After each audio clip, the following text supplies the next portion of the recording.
But let me ask you, what are the four other points of the 5 points? You know, you've only talked about one, which is security. What are the other four? The other four.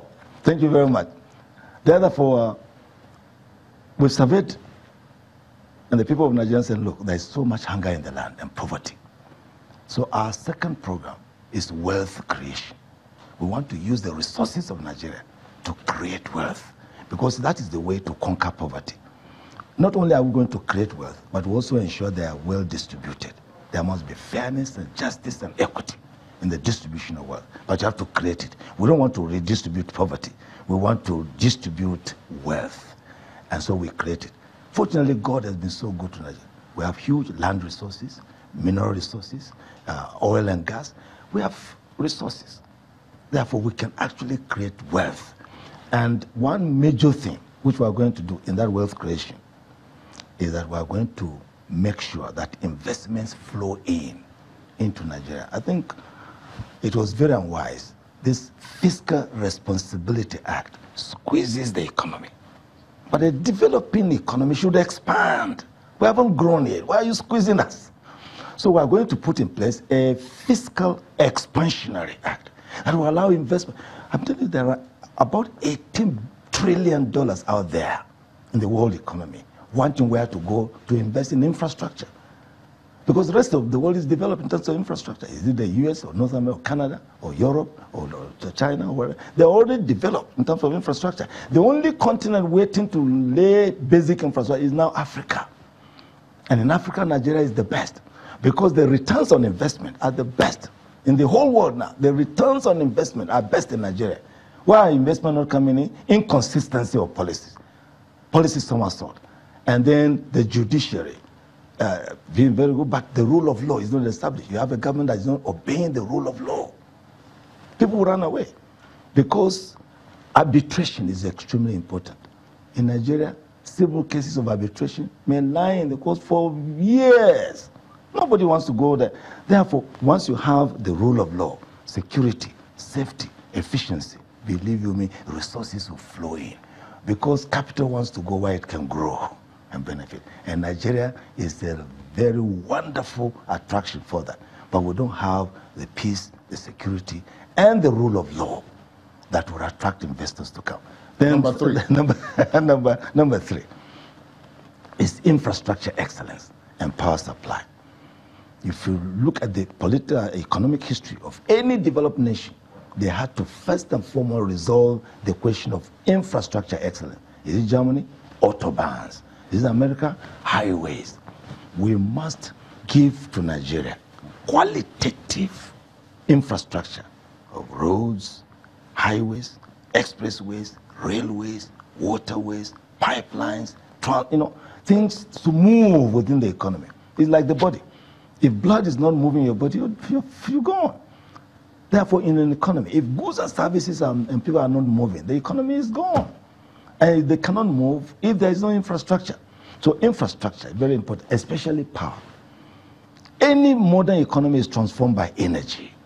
But we spend so much money on this power. Thank you, Professor Gana. We spend so much money on this power. Yeah, even under President Goodluck Jonathan, even under President Olusegun Obasanjo, under President Yar'Adua, we spend so much money.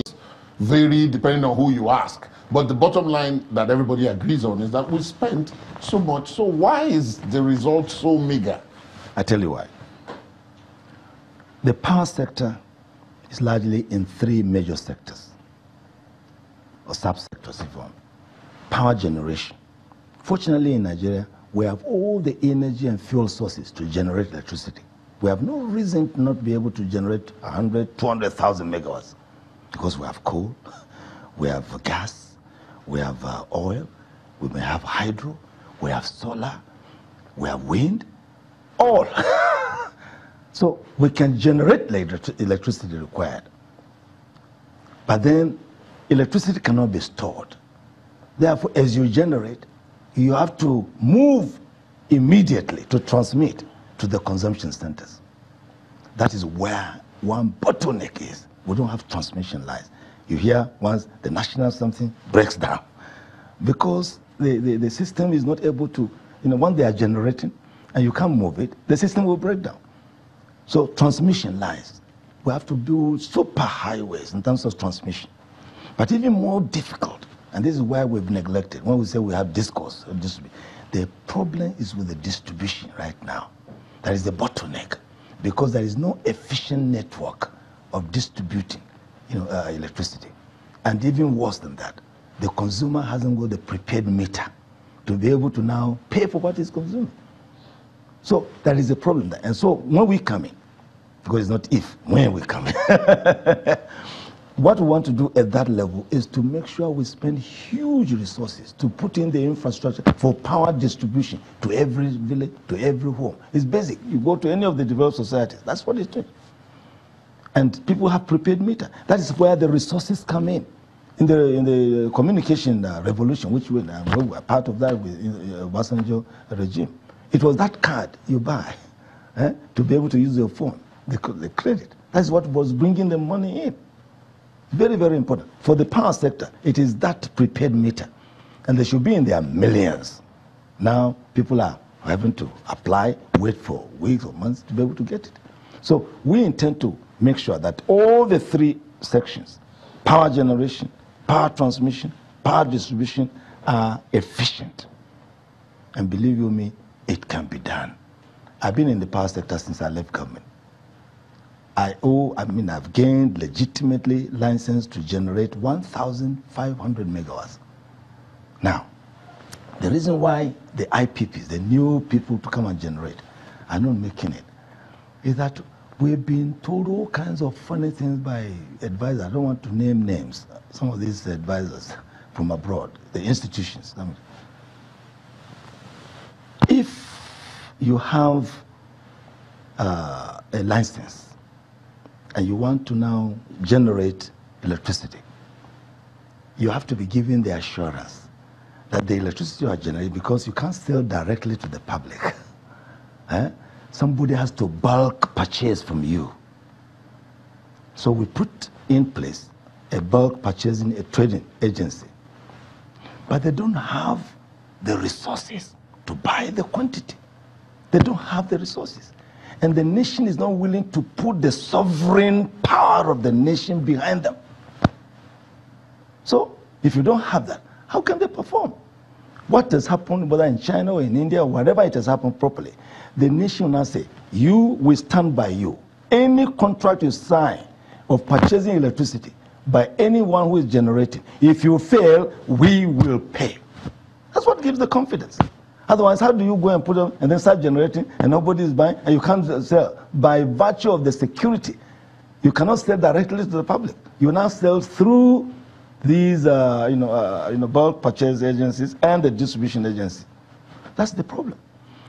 And I don't know why government, I want to assure you, from day one, we will put in place a very, very powerful mechanism to make sure that that bulk purchasing trading company that will allow people to go and generate and will buy have adequate and sufficient resources, and where they lack, the entire Federal Republic of Nigeria will stand by them as a sovereign guarantee. Would you do the same thing or something similar in the case of petroleum products, this subsidy Absolutely. or under recovery, it's amazing. whatever it may be called? I'm telling you, it's amazing. In fact, it's annoying. Annoying because some of us were in this one, we tried to resolve it earlier on. And Obasanjo was very courageous when he wanted to do it. There's no reason why we shouldn't have got out of this, what do you call it, this subsidy thing. Because it's a huge sums of, and a lot of corruption is going on there. But the way to resolve it. Yeah, would you remove it? Oh, yes. The way to resolve it. But then the people may suffer. Wait. The way to resolve it is you don't just remove it. Yeah, there's a network of things you do. And the first is that we have a huge internal market for petroleum products, which is good. Therefore, Nigeria is ripe for private refineries. Very, very ripe. But they are not being built. Why? Many people were issued licenses, but many of them... Yeah. They are not being built because there are those already who have built refineries in their own areas, targeting the Nigerian market. And they have the technology for refineries. All right? Therefore, you have the license. They refuse to sell the technology to you. and you don't have your own technology or refining. That is where, so we are forced to go and buy from the refineries set up already in Europe and elsewhere, targeting the Nigerian, because the Nigerian market is huge. Because the Nigerian market is not just the Nigerian market, it's the West African market. The amount of petroleum products that go out of Nigeria to other places, huge. Okay? So the thing that is happening is that there is a control of the refining technology thing.